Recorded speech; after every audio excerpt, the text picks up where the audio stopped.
आज हम लोग करेंगे क्वेश्चन नंबर 12, जिसमें क्वेश्चन में बोला गया है कि इस फिगर में देखिए 16 न्यूटन का टेंशन काम कर रहा है और टेंशन सब जगह एक ही होगा, भले ही वो अलग अलग डायरेक्शन में हो, और पूरा सिस्टम जो है 0.5 मीटर पर सेकंड स्क्वायर की स्पीड चल रहा है एक्सेलरेशन से। तो कहता है find the friction of coefficient of two contacts with the blocks, यानी कि जो ये ब्लॉक्स हैं इनके जो कॉन्टैक्ट हैं इनमें फ्रिक्शन फोर्स पता करना है। तो देखिए अब इस ब्लॉक का हम एफ बना लें। इस ब्लॉक का जब एफ देखिए, पहले तो टेंशन देख लें। टेंशन ये इस डायरेक्शन में काम करेगा और यहाँ टेंशन इस डायरेक्शन में काम करेगा, सिंपल। यहाँ टेंशन इस डायरेक्शन में और ये टेंशन इस डायरेक्शन और यहाँ टेंशन इस डायरेक्शन, यानी सेम टेंशन सब जगह काम करेगा। इस ब्लॉक की बात करें तो टेंशन इस डायरेक्शन में काम कर रहा है, इसको घसीटने की कोशिश कर रहा है। यहाँ μ1 फ्रिक्शन कोफिशिएंट ऑफ फ्रिक्शन है और 2 kg जो है इसका मास है। तो देखें, अगर टी हम बात करें कि ये वाला फोर्स इसके फ्रिक्शन फोर्स से ज़्यादा होगा तभी इसको एक्सेलरेट करा पा रहा है, तो हमने लिख लिया। तो अब ध्यान दें कि जो ये टेंशन फोर्स है वो जो हमें निकालना है, फ्रिक्शन फोर्स होगा mu into R M into A. ये इस ब्लॉक की बात हो रही है। तो म्यू इसका हमें पहले ही दे रखा है, म्यू वन दे रखा है शायद मेरे ख्याल में, या μ1 निकालना ही है। एक सेकेंड ज़रा होल्ड करें। नहीं, μ1 इसको पता करना है। हाँ, μ1 पता करना है, ठीक है, μ1 पता करना है।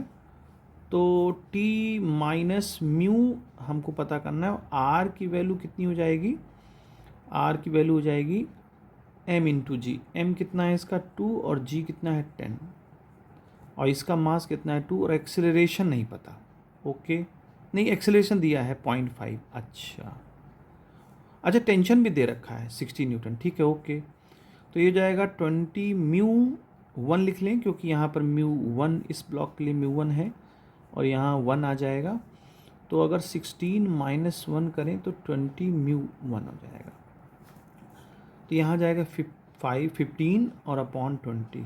तो देखिए μ1 की वैल्यू तो बहुत आसानी से निकल आ रही है। 20 से डिवाइड अगर करते हैं इसको तो ये आ जाएगा, 5 से कैंसिल आउट करेंगे तो 5 3 जा 15 और 5 4 जा, तो ये 4 ये करीब आ जाएगा μ1 की वैल्यू 0.75। यही आंसर है हम लोगों का, 0.75। ओके, तो अब बात करते हैं इस वाले जो इंक्लाइंड उस पर रखा हुआ है, इसका एफ क्या होगा। देखिए, चूँकि वेट हमेशा नीचे काम करता है और ये चूँकि एंगल थीटा 30 डिग्री दे रखा है हमको, तो ये एम जी कॉस बन जाएगा 30 डिग्री, और यहाँ पर एम जी साइन बन जाएगा। ये हम लोग कई बार कर चुके हैं तो इसमें कोई प्रॉब्लम नहीं। और यहाँ टेंशन टी लग रहा है और फ्रिक्शन भी इसी डायरेक्शन में लग रहा होगा। तो इसको अगर हम देखें इसका एफ में, तो M G sine theta in दोनों फोर्सेस से बड़ा होगा, टेंशन से भी बड़ा होगा और इसका फ्रिक्शन फोर्स से भी बड़ा होगा। μ2 और r, यहाँ जो इसका रिएक्शन फोर्स r काम कर रहा है, और is equal to m into A.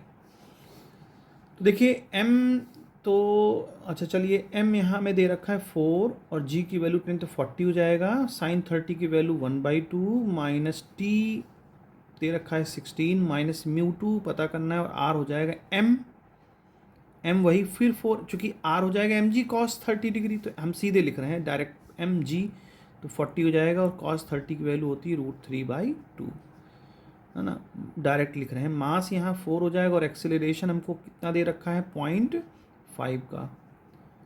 तो इसको जल्दी सॉल्व कर लेते हैं। 20 माइनस 16 माइनस यहाँ से 20 √3 μ2 इज इक्वल टू 2, है ना। तो अब देखिए 20 से 16 चला जाएगा, 4 आएगा, 4 में से इधर भी माइनस हो जाएगा तो 2 हो जाएगा। 2 इज इक्वल टू 20 √3 और μ2 प्लस की ही वैल्यू रहेगी, तो μ2 की जो वैल्यू हो जाएगी 2/20 √3, तो ये बनेगा 1/10 √3, 1/10 √3। और इसको अगर सॉल्व करेंगे तो ये सॉल्व करने पे जो है आपका 1/10 और √3 की वैल्यू 1.732 होती है, तो ये बन जाएगा 1/17.32 और अगर इसको हम सॉल्व कर लेंगे तो म्यू टू की वैल्यू जो है लगभग डेसिमल में आएगी 0.06 के अबाउट आ जाएगी, है ना। इसको सॉल्व करेंगे तो ये आ जाएगी। तो इस तरह से इस क्वेश्चन को सॉल्व करेंगे, बहुत ही आसान था, इसको बहुत आसानी से कर सकते हैं।